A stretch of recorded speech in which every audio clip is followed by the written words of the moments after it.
You're listening to a New York Jets episode of the Jacob Valk Show. He's breaking down the team's latest goings-on as only he can. Follow him on Twitter at RealJacobValk. Here he is, Jacob Valk. Hey,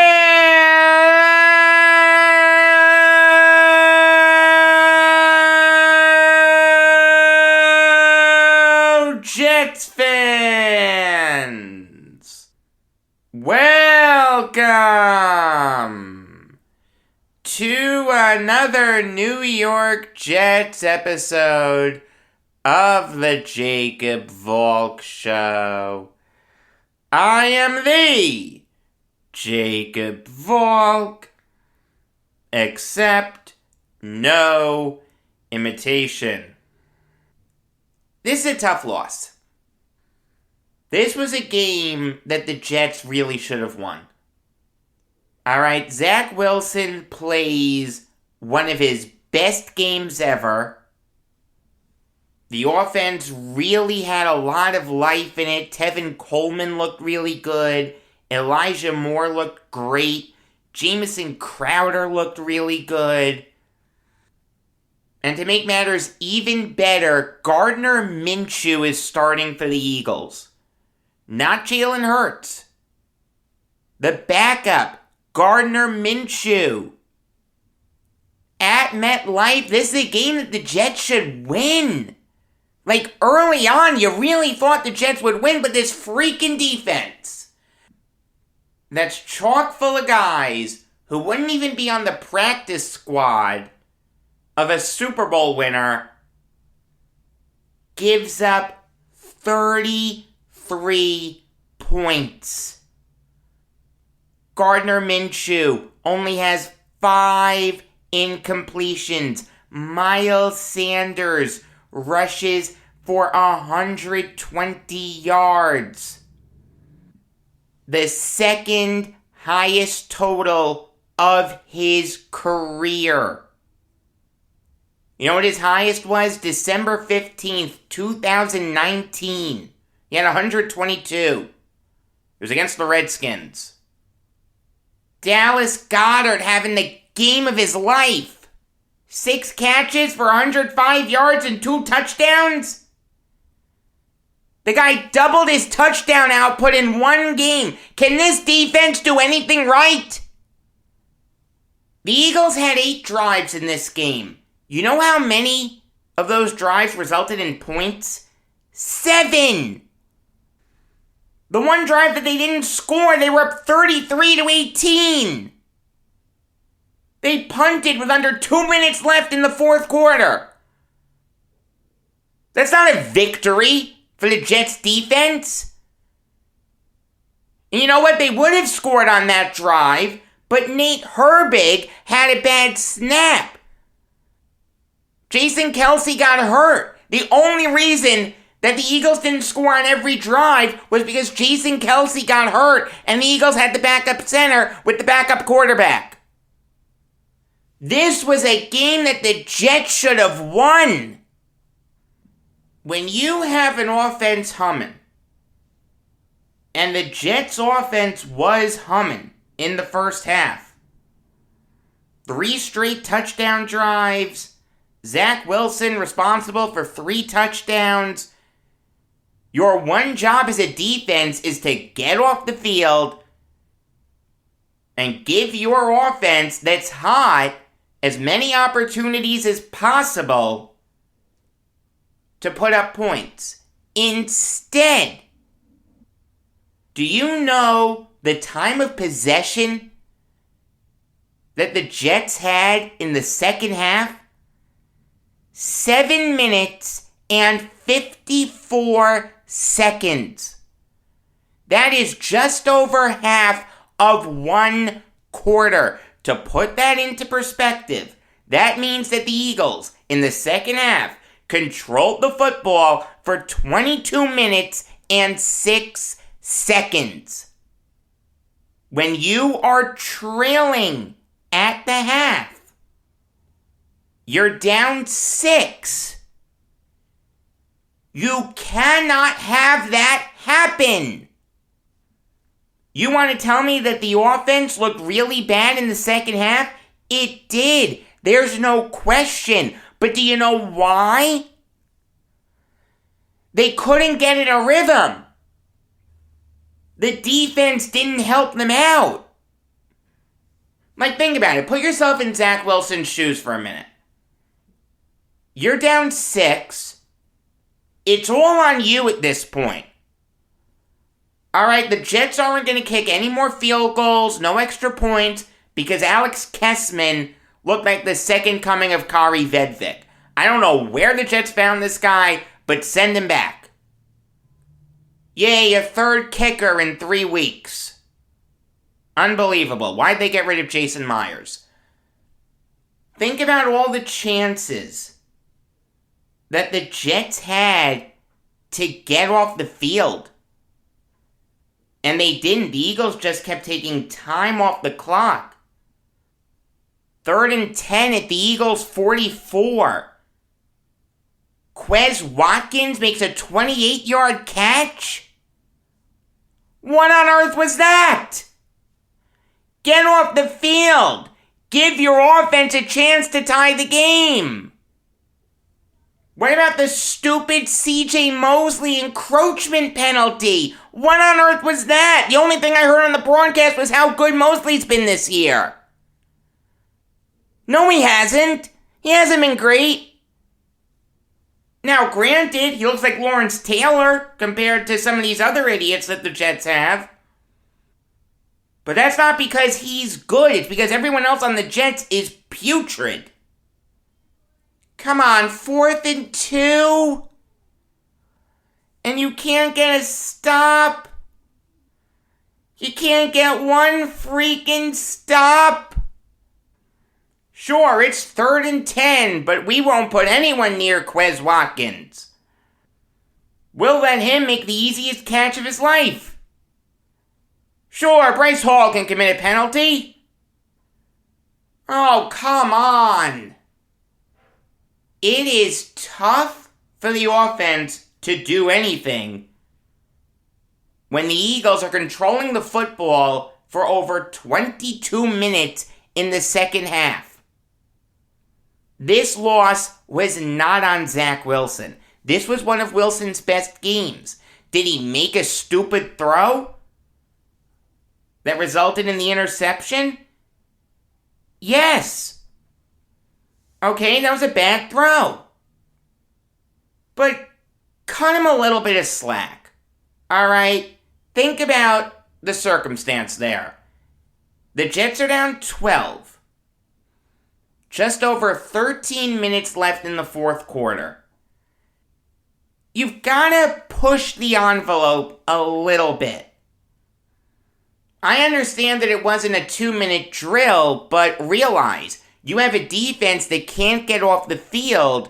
You don't know how many more opportunities you're going to get to score. It's 3rd and 10. You've got to be a little aggressive there. And Wilson made a bad throw. It happens. You want to tell me he shouldn't have made it? Fine. Alright, it took away from what was a really good game for him. But come on. That's not the reason why the Jets lost. Alex Kessman isn't the reason that the Jets lost. Even though he had one of the worst games a kicker could possibly have, right up there with Kari Vedvik. The officiating, even though it was really bad, wasn't the seminal reason that the Jets lost. The seminal reason that the New York Jets lost was the ineptitude of the defense. You cannot allow points on 7 of 8 drives. And don't give me this garbage that the Eagles only kicked field goals in the second half, so that makes it okay. No! Bend but don't break doesn't work for me. Here's a crazy idea. Force some 3 and out. You're going up against the backup quarterback. If this is what Minshew did, what would Jalen Hurts have done? Would he have put up 50? Don't give me this garbage that, they were unprepared for this. They were caught off guard. The game plan had to get changed. Oh, come on. Even I knew there was a chance Minshew would play. I spoke about it on Friday's show. It's why I picked the Jets +7. They couldn't even cover the freaking spread. You can't allow a backup quarterback, even if you really like Minshew. Okay, I'm with you that he's a true NFL quarterback. I'm with you that he's better than some starters in this league. But you cannot allow him to only have 5 incomplete passes. Think about it this way. The last 4 losses that the Jets have had, opposing quarterbacks have only thrown 26 incompletions. In 4 games, the 4 losses, the Jets defense has only forced 26 incompletions. And these aren't superstars that the Jets are going up against. Carson Wentz, very good, not great. Josh Allen, great. Okay, fine, he can go off against the Jets. Tua Tagovailoa, good, not great. Gardner Minshew, okay. This is just an inexcusable performance by the defense. Every freaking week. This defense looks unprepared. What were they doing in practice? Why do these ham and eggers constantly get meaningful snaps? What more does Jason Pinnock need to do to show you that he's a bust? Ashton Davis is a bust. Jared Davis is useless. Elijah Riley is useless. Ronald Blair wasn't that good. These guys are not NFL players. 3-9. The Jets are now 3-9. They should have won this game. Robert Saleh needs to do something with this defense. Whether it's taking over play calling himself, whether it's firing Ulbrich, something needs to be done because this defense can't keep getting gashed every single week. And in the offseason, Joe Douglas needs to make it a priority to add defensive talent. Realistically, these are the only guys that the Jets currently have that should start for them on defense next year. Carl Lawson, Quinnen Williams, Foley Fatukasi, John Franklin Myers, Bryce Hall, and Marcus May. That's 6. Joe Douglas needs to add 5 new starters. You want to tell me CJ Mosley? Look, Mosley's going to start, but it's not because he's good. It's because the Jets can't get out of his contract. So fine. Mosley starts, but it's not good. 4 new starters. Quincy Williams? Quincy Williams in a perfect world is not a starter. He's a rotational piece. I'm not saying you don't use him. There's a role for him in the league. He's just not a guy who you want playing 60 snaps every game. Same thing with a guy like Javelin Guidry. Solid player. Role for him. You just don't want him playing 60 snaps a game. So that means the Jets need to add 2 outside linebackers, a strong safety, and a corner at the bare minimum. At the bare minimum, that's what they need to do. They need to improve on offense also.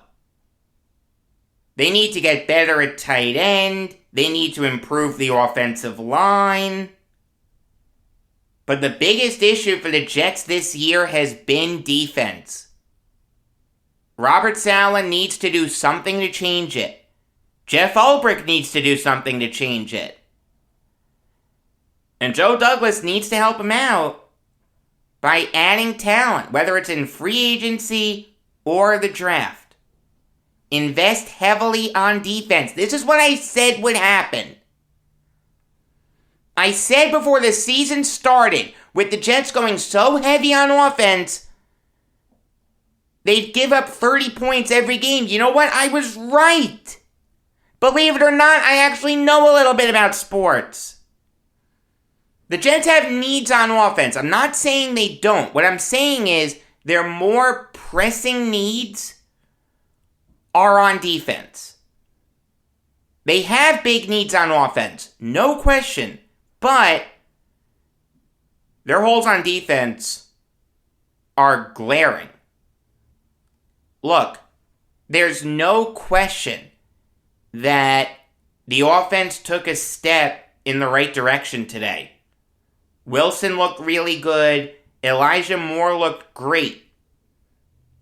And if those guys keep playing like this in the final 5 games of the season, the Jets are going to have some momentum going into next season. They'll give you some hope as a Jets fan that they actually have the pieces in place to end the longest active playoff drought in the NFL.